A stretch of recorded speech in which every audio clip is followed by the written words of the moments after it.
Comme vous le savez, les Jeux olympiques et paralympiques ont été repoussés à l'année prochaine en raison de la pandémie de coronavirus. Mais les préparatifs se poursuivent à Tokyo, qui deviendra la première ville au monde à accueillir 2 fois les Jeux paralympiques.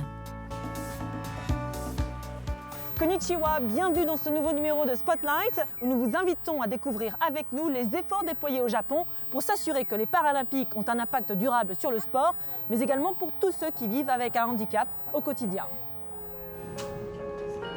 Chiaki Takada est en route pour l'entraînement.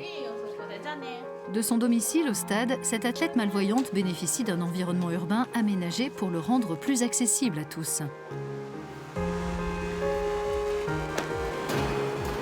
Chiaki avait déjà participé aux Paralympiques de Rio. Pour ceux de Tokyo, elle a été sélectionnée pour le sprint et le saut en longueur.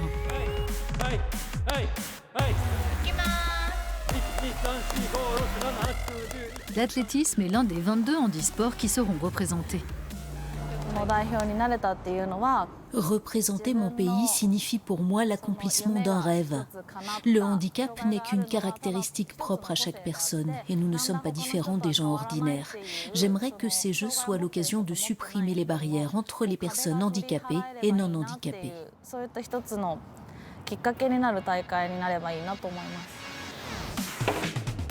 Le Japon considère que la diversité et l'inclusion sont essentielles au succès des JO.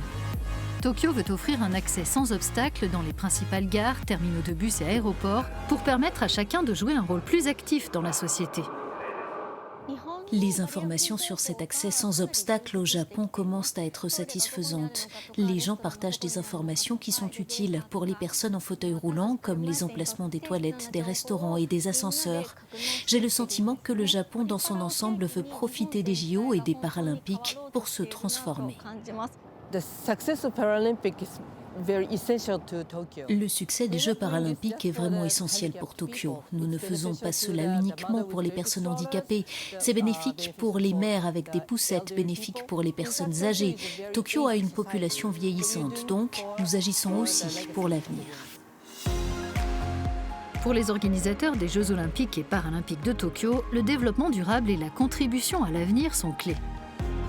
Les bénéfices des JO devront profiter à tous, les générations actuelles, mais aussi futures, et ce dans tout le pays.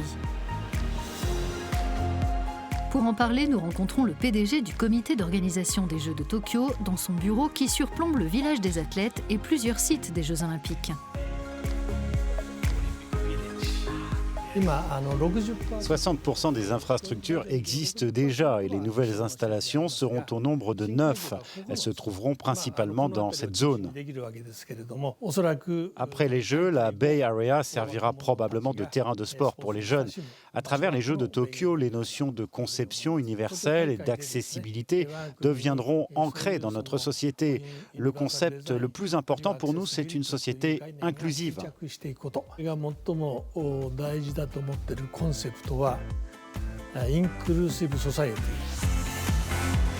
Le Japon tente aussi de sensibiliser davantage la société au handicap. Cela passe notamment par des interventions auprès des plus jeunes.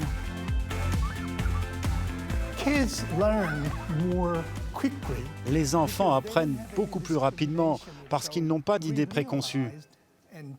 Nous avons réalisé qu'enseigner aux enfants et les laisser transmettre ces valeurs aux parents, c'est beaucoup plus rapide que ce que nous pensions. Nous avons une ville moderne. Tokyo est l'une des villes les plus avancées pour la conception universelle. Et pourtant, c'est une ville historique avec des temples, des sanctuaires et des traditions anciennes. Venez nous voir pour profiter non seulement des Jeux paralympiques de Tokyo, mais aussi de Tokyo et du Japon. Pour le Japon, les Jeux paralympiques représentent bien plus que du sport. C'est un moyen de changer l'attitude de la société envers les personnes handicapées. C'est aussi une façon de faire comprendre à tous que les seules limites dans la vie sont celles que l'on s'impose à soi-même. La devise des Jeux de Tokyo, c'est uni dans l'émotion.